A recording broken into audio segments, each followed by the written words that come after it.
नमस्कार, सुप्रभात। स्वागत है आपका। आपके साथ मैं हूं अमृता चौरसिया। खबरों को विस्तार से जानेंगे, लेकिन उससे पहले नजर हेडलाइंस पर। बांदीपोरा के हाजिन इलाके में सैन्य काफिले पर आतंकी हमला, 2 जवान घायल। पुंछ में सीमा पार से गोलीबारी का मुंहतोड़ जवाब।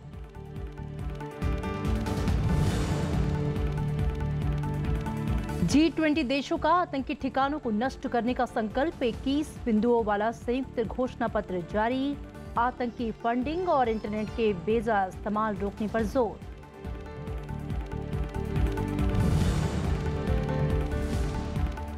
परमाणु हथियारों पर पाबंदी से जुड़ी संयुक्त राष्ट्र की संधि मंजूर, 122 देशों ने किए हस्ताक्षर। परमाणु संपन्न 9 देशों ने बनाई दूरी।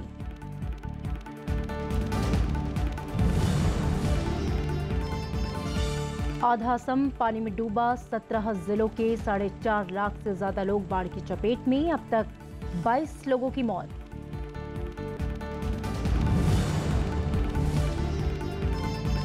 और महिला विश्व कप में दक्षिण अफ्रीका से मुकाबला आज। लगातार 5वीं जीत के साथ सेमीफाइनल पर नजर।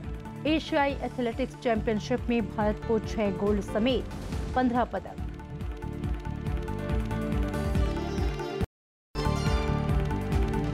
और बुलेटिन में सबसे पहले खबर जम्मू कश्मीर से। बांदीपोरा के काजिन इलाके में आज तड़के आतंकियों ने सेना के काफिले पर हमला कर दिया। गश्ती दल पर किए गए इस हमले में 2 जवान घायल हो गए। सेना इलाके में छुपे आतंकियों की तलाश में सर्च ऑपरेशन कर रही है। और इस बीच पुंछ जिले में सीमा पार से आज सुबह गोलीबारी की गई। पाकिस्तान की ओर से भारतीय सीमा में रिहायशी इलाके को निशाना बनाया गया। इस गोलीबारी में 2 लोगों के मारे जाने की खबर है। भारतीय सेना ने भी सीज़फायर उल्लंघन का माकूल जवाब दिया है।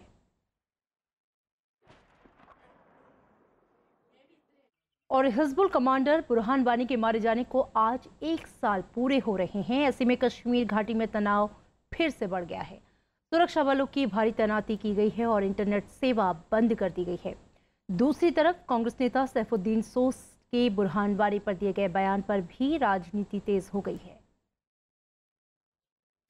हिजबुल आतंकी बुरहान वानी की मौत की पहली सालगिरह पर कश्मीर में भारी संख्या में सुरक्षा बलों की तैनाती की गई है। बुरहान वानी के शहर त्राल में निषेधाज्ञा लागू कर दी गई है, जबकि कश्मीर घाटी में इंटरनेट सेवा बंद कर दी गई है।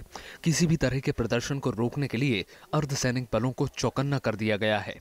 जो एंटिसिपेशन है उसमें यही चल रहा था कि कहीं ना कहीं कुछ प्रोग्राम किए जा सकते हैं या सेपरेटिस्ट द्वारा कोई कॉल दी जा सकती है, बट अभी तक ऐसा कोई दिख नहीं रहा है। वहां सिक्योरिटी बीफ अप करी गई है। पूर्व केंद्रीय मंत्री सैफुद्दीन सोस के इस बयान से भी राजनीतिक गलियारे में हलचल मची हुई है, जिसमें उन्होंने कहा कि बुरहान वानी को जिंदा पकड़ा जाना चाहिए था। मेरे बस में होता मैं कहता कि बुरहान वानी को जिंदा रहना चाहिए, ताकि मैं डायलॉग करता उनके साथ और मैं समझाता उनको कि कश्मीर हिंदुस्तान और पाकिस्तान की दोस्ती का एक बड़ा अच्छा मजबूत पुल बन सकता है। बीजेपी ने इस पर तीखी प्रतिक्रिया जताई है। बीजेपी का कहना है कि आतंकियों से सुरक्षा बल ही निपटेंगे। सुरक्षा बलों को और फोर्सेस को अधिकार है, सेना को अधिकार है, वहाँ की पुलिस को अधिकार है। पुलिस भी अच्छा काम कर रही है। किसी के नाम से नहीं, आतंकी होता है, उसको समाप्त करना, आतंकवाद भी समाप्त करना हमारा ध्येय है, लक्ष्य है। हालांकि एनपीपी समेत कश्मीर की कई पार्टियों ने सैफुद्दीन रोज के बयान का समर्थन किया है। इन पार्टियों का कहना है कि कश्मीर में शांति बहाली के लिए बातचीत ही एकमात्र रास्ता है। Bureau report, Rajya Sabha TV. और जम्मू कश्मीर में बीती रात से जीएसटी लागू हो गया। राज्य विधानसभा ने राज्य जीएसटी बिल को कल मंजूरी दे दी। विरोध में विपक्ष ने कार्यवाही का बहिष्कार किया। जम्मू कश्मीर विधानसभा ने ध्वनिमत से राज्य जीएसटी बिल पारित कर दिया। इस दौरान विपक्ष के विधायक सदन में नहीं थे। वित्त मंत्री हसीब द्राबू ने बिल पेश किया। वित्त मंत्री के मुताबिक जीएसटी को लेकर राज्य सरकार के पास कानून बनाने का हक है। आने वाले वक्त में आम आदमी चाहता है कि जो है उसको फायदा हो, और उस फायदे के लिए इस प्रकार के जो रिफॉर्म्स हैं, कॉन्स्टिट्यूशन रिफॉर्म्स है या जो फाइनेंशियल रिफॉर्म्स है, उनका करना बहुत आवश्यक है। विपक्षी दलों नेशनल कॉन्फ्रेंस, कांग्रेस और सीपीएम ने जीएसटी कानून पारित करने का विरोध किया। इन दलों का कहना है कि इससे राज्य के विशेष दर्जे पर असर पड़ेगा। बिल पेश करने से ठीक पहले पूरे विपक्ष ने वॉकआउट किया। कश्मीर की आवाम के साथ में खिलवाड़ है, उनको बेवकूफ बनाया जा रहा है और अपना कुश्ती बचाने का एक्सरसाइज है। ये एक सरीहन एक धोखा है जम्मू कश्मीर के आवाम के साथ, और जो 370 के जरिए जो हमें स्पेशल स्टेटस मिला है उसकी नफी करता है ये इक़दाम। इससे पहले राष्ट्रपति प्रणब मुखर्जी ने जीएसटी को जम्मू कश्मीर में लागू करने वाले आदेश को मंजूरी दी। बुधवार को विधानसभा ने जीएसटी लागू करने के लिए पारित किया था। देश भर में जीएसटी 1 जुलाई से लागू हो गया है। जम्मू कश्मीर में ये लागू नहीं हुआ था। Bureau report, Rajya Sabha TV. और जर्मनी में G20 की बैठक में आतंकवाद और कट्टरवाद की सभी नेताओं ने कड़ी निंदा की। नेताओं ने आतंकवाद और आतंक को वित्तीय मदद करने वालों के खिलाफ भी एक होने की बात कही। आतंकवाद के लिए इंटरनेट और सोशल मीडिया का इस्तेमाल ना हो, इसके लिए निजी क्षेत्रों के साथ मिलकर काम करने पर जोर दिया गया। सम्मेलन के तहत प्रधानमंत्री नरेंद्र मोदी ने जापान के प्रधानमंत्री के अलावा कई और नेताओं से मुलाकात कर अहम मुद्दों पर चर्चा की। हैम्बर्ग में G20 देशों के सम्मेलन में आतंकवाद का मुद्दा हावी रहा। बैठक में आतंकवाद की वैश्विक समस्या से निपटने के लिए साझा प्रयास और वित्तीय मदद देने वाले पर शिकंजा कसने की बात कही गई। साथ ही आतंकियों की पनाहगाहों को तबाह करने पर जोर दिया गया। प्रधानमंत्री नरेंद्र मोदी ने आतंकवाद पर नकेल के लिए 11 सूत्री कार्य योजना पेश की। इसमें सूचनाओं के आदान प्रदान, आतंकवाद को शह देने वाले देशों के खिलाफ कड़ी कार्रवाई और इससे निपटने पर विश्वव्यापी संधि की बात कही। G20 सम्मेलन में आतंकवाद से निपटने पर 21 बिंदुओं वाला संयुक्त घोषणा पत्र जारी किया गया। इसमें आपराधिक न्याय संबंधी कार्रवाई, एहतियातन कदम उठाने और सूचना साझा करने समेत कई मुद्दों पर जोर दिया गया। G20 देशों के नेताओं ने कहा कि आतंकवाद वैश्विक बीमारी बन चुकी है, सभी को मिलकर इससे लड़ने की जरूरत है। साथ ही आतंकवाद और आतंक को वित्तीय मदद करने वालों के खिलाफ भी एक होने की बात कही। आतंकवाद के लिए इंटरनेट और सोशल मीडिया का इस्तेमाल रोकने के लिए निजी क्षेत्रों से मदद पर भी देशों का जोर रहा। इससे निपटने के लिए संचार कंपनियों से इंटरनेट से नफरत फैलाने वाली सामग्री हटाने की बात भी कही गई। इसके अलावा सम्मेलन में प्रधानमंत्री नरेंद्र मोदी ने पेरिस समझौते को लागू करने को लेकर भारत की प्रतिबद्धता दोहराई। उन्होंने कहा कि जलवायु परिवर्तन की समस्या से निपटने के लिए पेरिस जलवायु समझौते को लागू करना सभी देशों के लिए जरूरी है। सम्मेलन के उत्तर प्रधानमंत्री नरेंद्र मोदी ने जापान के प्रधानमंत्री शिंजो आबे से मुलाकात की। दोनों नेताओं के बीच कई वैश्विक मुद्दों पर चर्चा हुई। प्रधानमंत्री ने कनाडा समेत कई और देशों के प्रमुखों से भी मुलाकात की। Bureau report, Rajya Sabha TV. Bharat और चीन की सीमा पर तनातनी के बीच कल ब्रिक्स की अनौपचारिक बैठक में प्रधानमंत्री नरेंद्र मोदी और चीन के राष्ट्रपति शी जिनपिंग ने एक दूसरे की तारीफ की। दोनों नेताओं ने आतंकवाद, आर्थिक विकास समेत कई मुद्दों को इस मंच से उठाया। जर्मनी के हैम्बर्ग में ब्रिक्स की अनौपचारिक बैठक के दौरान प्रधानमंत्री नरेंद्र मोदी और चीन के राष्ट्रपति शी जिनपिंग ने हाथ मिलाया। विदेश मंत्रालय के मुताबिक दोनों नेताओं के बीच कई मुद्दों पर बातचीत हुई। ये मुलाकात ऐसे वक्त में हुई है जब सिक्किम में दोनों देशों के बीच तनातनी का माहौल है। बैठक के दौरान प्रधानमंत्री नरेंद्र मोदी ने शी जिनपिंग की खुलकर तारीफ की। राष्ट्रपति शी की अध्यक्षता में ब्रिक्स की गतिशीलता तथा पॉजिटिव मोमेंटम ने हमारे आपसी सहयोग को और भी गहरा किया है। प्रधानमंत्री नरेंद्र मोदी ने सितंबर में चीन में प्रस्तावित ब्रिक्स की 9वीं बैठक के लिए शी जिनपिंग को बधाई दी। बैठक में नरेंद्र मोदी ने जलवायु परिवर्तन, आर्थिक विकास और आतंकवाद समेत कई मुद्दों को जोर शोर से उठाया। Terrorist franchise, terrorist financing, safe haven तथा उनके स्पॉन्सर्स के विरुद्ध G20 देशों को एकजुट होकर सुदृढ़ तथा सशक्त कार्रवाई करनी होगी। शी जिनपिंग ने आतंकवाद से लड़ने के लिए प्रधानमंत्री नरेंद्र मोदी की प्रतिबद्धता की तारीफ की। उन्होंने आर्थिक और सामाजिक विकास के लिए भी भारत की खुलकर प्रशंसा की। अखिलेश सुमन, राज्यसभा टीवी। उपराष्ट्रपति मोहम्मद हामिद ने कहा है कि महात्मा गांधी के सपनों का भारत अभी अधूरा है।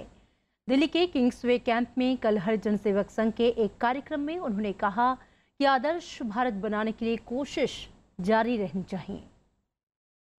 उपराष्ट्रपति मोहम्मद हामिद अंसारी शुक्रवार को हरिजन सेवक संघ के परिसर पहुंचे। 1930 और 40 के दशक में गांधी जी ने दिल्ली के इसी परिसर से कई आंदोलनों को संचालित किया था। उपराष्ट्रपति ने कस्तूरबा गांधी के जीवन पर आधारित संग्रहालय का उद्घाटन किया। उन्होंने कहा कि गांधी जी जो रास्ता दिखाकर गए उसके लिए आगे और कोशिश करने की जरूरत है। गांधी जी ने जिसका ख्वाब देखा था वो देश बना के तब आराम करें, उससे पहले आराम नहीं कर सकते। अभी वो काम खत्म नहीं हुआ है, कभी कभी हम भटक भी जाते हैं, मगर ठीक है, रास्ते से भटके वापस आ गए, मालूम है रास्ता कहाँ है। सीधी सड़क वो बता के गए थे, उसी सीधी सड़क पे हमको जाना है, उसी मंजिल पे हमको पहुंचना है। इस दौरान गांधी जी की पोती तारा गांधी भट्टाचार्य भी मौजूद थी। उन्होंने कहा कि गांधी जी ने शिक्षा को हमेशा समाज में बदलाव का वाहक बताया था। लोकतंत्र में सरकार नहीं, जनता की जिम्मेदारी होती है, और जब तक हम समाज में व्यक्ति की और समाज की सामूहिक और व्यक्ति के स्तर पर जब तक हम अपनी मानसिकता नहीं बदलते हैं तब तक यह नहीं जाएगा। इसके लिए बहुत प्रयास करने होंगे, और सबसे बड़ा प्रयास होगा और सबसे सफल प्रयास होगा बच्चों की शिक्षा और युवाओं की शिक्षा के लिए। हरिजन सेवक संघ की स्थापना गांधी जी ने 1932 में की थी, जिसका मकसद हिंदू समाज में छुआछूत को दूर करना और प्रायश्चित करने वालों के समाज की स्थापना करना था। पंचानन मिश्रा, राज्यसभा टीवी। सीबीआई ने कल आरजेडी अध्यक्ष लालू प्रसाद यादव से जुड़े कई ठिकानों पर तलाशी ली। सीबीआई ने उनके खिलाफ भ्रष्टाचार का नया मामला दर्ज किया है। आरोप है कि लालू प्रसाद के रेल मंत्री रहते हुए आईआरसीटीसी के होटलों को लीज पर देने में गड़बड़ी हुई। आरजेडी के साथ टीएमसी ने भी इसे बदले की कार्रवाई बताया है। सीबीआई ने शुक्रवार को आरजेडी अध्यक्ष लालू प्रसाद यादव, उनके परिजनों और सहयोगियों से जुड़े कई ठिकानों पर तलाशी ली। ये कार्रवाई पटना के साथ रांची, भुवनेश्वर और गुरुग्राम में हुई। छापे सुबह 7 बजे शुरू हुए। सीबीआई ने बुधवार को मामला दर्ज किया था। जांच एजेंसी के मुताबिक ये मामला लालू प्रसाद यादव के रेल मंत्री रहते हुए आईआरसीटीसी की होटलों की लीज पर देने में गड़बड़ियों से जुड़ा है। आरोप है कि पुरी और रांची में रेलवे की होटलों को पहले आईआरसीटीसी को दिया गया, फिर उन्हें सुजाता होटल प्राइवेट लिमिटेड को रखरखाव के लिए दिया गया। प्राथमिक इंक्वायरी में ये पाया गया कि ये टेंडर अवार्ड करने में कुछ गड़बड़ियां की गई हैं और इस प्राइवेट कंपनी को फेवर्स शो किया गया है, और उसकी एवज में श्री लालू प्रसाद यादव और उनकी फैमिली को पहले एक जमीन दी गई। एफआईआर में लालू प्रसाद यादव के अलावा उनकी पत्नी राबड़ी देवी, पुत्र तेजस्वी यादव, आरजेडी सांसद प्रेमचंद गुप्ता की पत्नी सरला गुप्ता, सुजाता होटल के निदेशक विनय कोचर और विजय कोचर के साथ डेलाइट मार्केटिंग कंपनी और आईआरसीटीसी के पूर्व एमडी पीके गोपाल का नाम है। लालू यादव ने इसे राजनीतिक बदले की भावना के तहत कार्रवाई बताया है। उन्होंने कहा कि टेंडर की प्रक्रिया उनके रेल मंत्री बनने से पहले ही पूरी हो चुकी थी। मेरे रेल मंत्री बनने के पहले ही एनडीए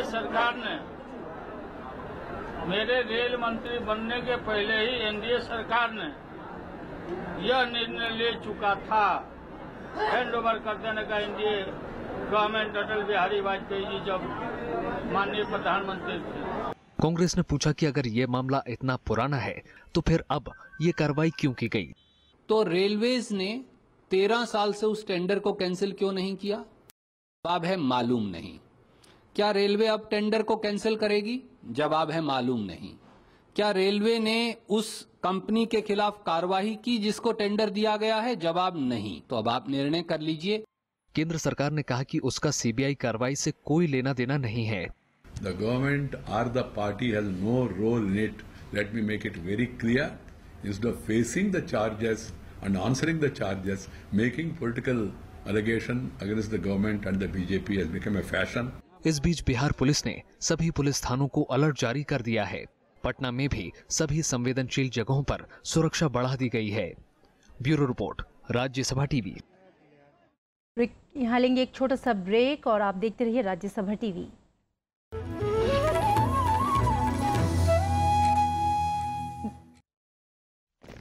आजादी की जंग लड़ने वाले मेरे दोस्तों, आजादी चाहिए तो उसकी कीमत खून दे के चुकानी होगी। तुम मुझे खून दो, मैं तुम्हें आजादी दूंगा।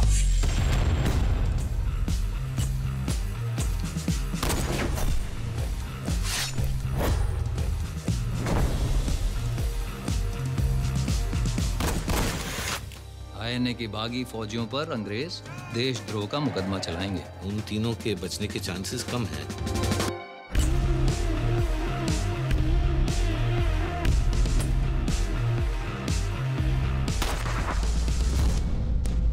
This trial and its judgment will be remembered throughout history.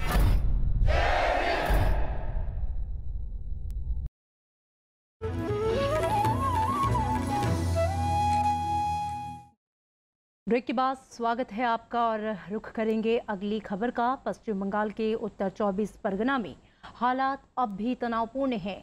धारा 144 के बावजूद हिंसा की छिटपुट वारदातें हुई। प्रशासन ने विपक्षी दलों के नेताओं को पीड़ित इलाकों में जाने की अनुमति नहीं दी।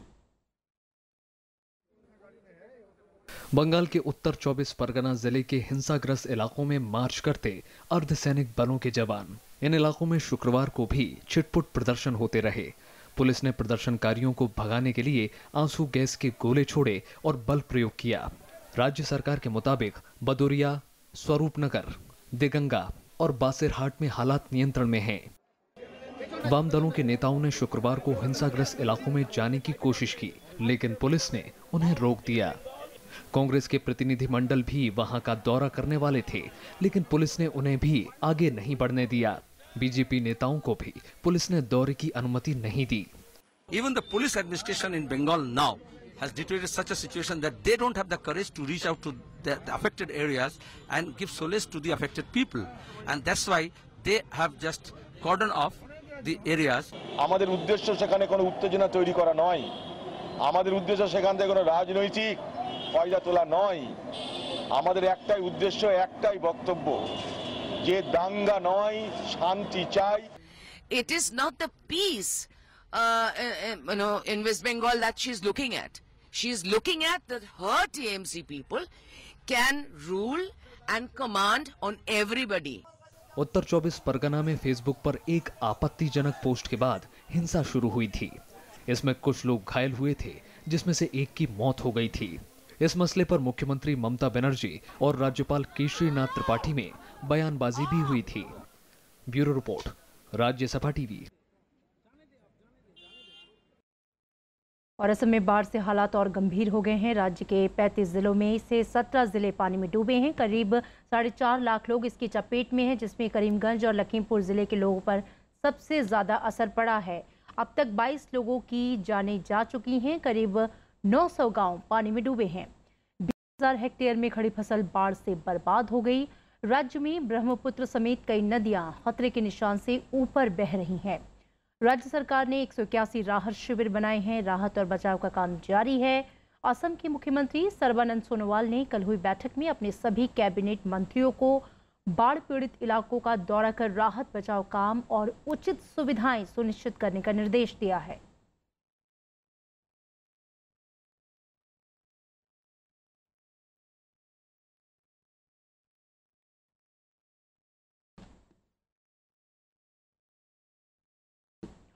और इफ्को कृषि और सामान्य बीमा के क्षेत्र के और मजबूती से विस्तार की तैयारी में है। उसका फोकस छोटे किसान हैं। इफ्को टोक्यो जनरल इंश्योरेंस में अपने 21.64% हिस्सेदारी जापान के संयुक्त उद्यम भागीदार टोक्यो मरीन एशिया को बेच दी है। अब टोक्यो मरीन की हिस्सेदारी 26% से बढ़कर 49% हो गई। इफ्को ने 2000 में बीमा क्षेत्र में प्रवेश किया था। ग्रामीण इलाकों में ये मजबूत ब्रांड के रूप में उभरा और इस क्षेत्र की चौथी सबसे बड़ी कंपनी बन गया है। संयुक्त राष्ट्र में 120 से ज्यादा देश परमाणु हथियारों पर पाबंदी के लिए एकजुट हो गए हैं। परमाणु हथियारों पर रोक लगाने के लिए इन देशों ने एक अंतर्राष्ट्रीय संधि पर हस्ताक्षर किए हैं। अमेरिका, ब्रिटेन, फ्रांस और दूसरे परमाणु देशों के बहिष्कार के बावजूद इस पर हस्ताक्षर किए गए। परमाणु शक्ति संपन्न देशों ने इस पहल का विरोध करते हुए बैठक का बहिष्कार किया। बहिष्कार करने वाले 9 देशों में अमेरिका, ब्रिटेन, फ्रांस, चीन और रूस के साथ भारत, पाकिस्तान, इजराइल और उत्तर कोरिया भी शामिल हैं।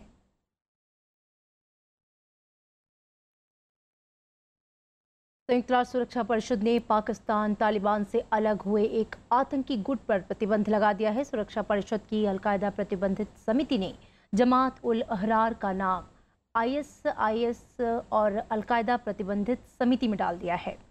इस कदम के बाद आतंकी गुट की संपत्ति को जब्त किया जा सकेगा और उस पर हथियार संबंधी रोक लगाई जा सकेगी। ये संगठन अगस्त 2014 में वजूद में आया था। पाकिस्तान ने पिछले साल नवंबर में इस पर प्रतिबंध लगा दिया था। अमेरिका और रूस के बीच सीरिया में संघर्ष विराम को लेकर सहमति बन गई है। जर्मनी में G20 बैठक के इतर अमेरिकी राष्ट्रपति डोनाल्ड ट्रंप और रूस के राष्ट्रपति व्लादिमीर पुतिन के बीच हुई मुलाकात में संघर्ष विराम पर सहमति बनी।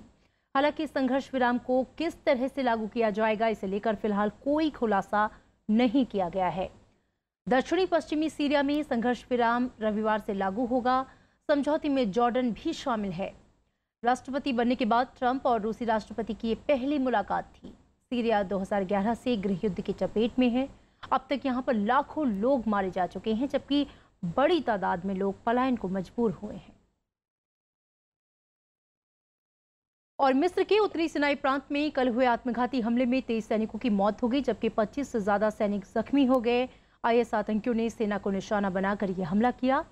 कार बम धमाके सिनाई प्रांत के इलाके रफाह के सुरक्षा नाकों पर हुए। उत्तरी सिनाई आतंकवादी संगठन IS का गढ़ माना जाता है। 2013 से अब तक इस इलाके में सेना और पुलिस के सैकड़ों जवान मारे गए हैं। IS ने एक बयान जारी करके इस हमले की जिम्मेदारी ली है।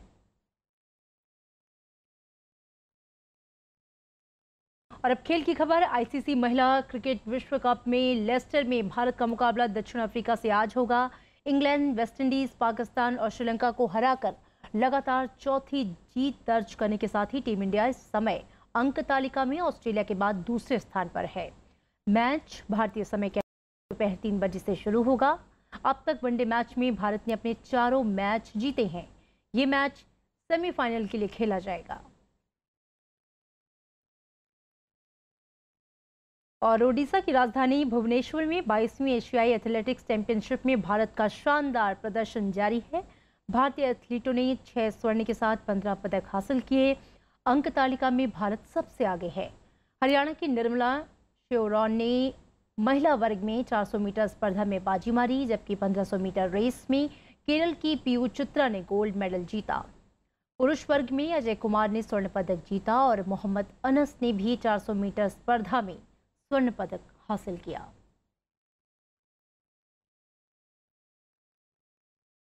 और पूर्व प्रधानमंत्री चंद्रशेखर की आज पुण्यतिथि है। वो भारत के 8वें प्रधानमंत्री थे। उनका कार्यकाल 10 नवंबर 1990 से 21 जून 1991 तक रहा। उनका जन्म 1 जुलाई 1927 को उत्तर प्रदेश के बलिया जिले में हुआ। छात्र जीवन से ही राजनीति की ओर आकर्षित चंद्रशेखर 1977 से 1988 तक जनता पार्टी के अध्यक्ष रहे। आमतौर पर राजनेता अपनी पार्टी के खिलाफ बात नहीं करते, लेकिन पूर्व प्रधानमंत्री चंद्रशेखर का व्यक्तित्व ऐसा नहीं था। उन्हें जो सही लगता था वो निष्पक्षता के साथ करते थे। चंद्रशेखर पक्ष और विपक्ष को लेकर हमेशा बीच का रास्ता अपनाते थे।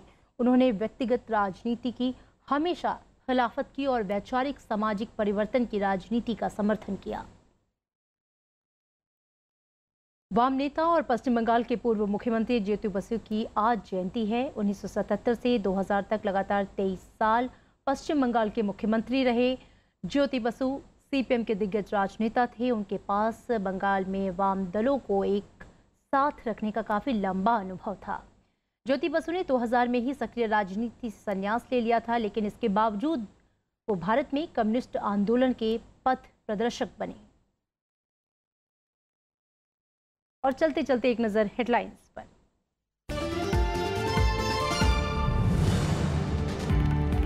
बांदीपोरा के हाजिन इलाके में सैन्य काफिले पर आतंकी हमला, 2 जवान घायल। पुंछ में सीमा पार से गोलीबारी में 2 नागरिकों की मौत।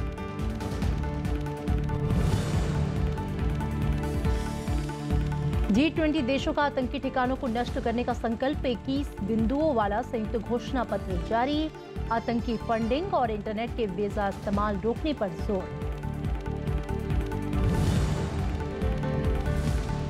परमाणु हथियारों पर पाबंदी से जुड़ी संयुक्त राष्ट्र की संधि मंजूर, 122 देशों ने किए हस्ताक्षर।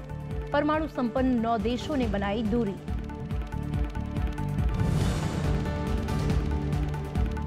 आधा असम पानी में डूबा, 17 जिलों के 4.5 लाख से ज्यादा लोग बाढ़ की चपेट में, अब तक 22 लोगों की मौत।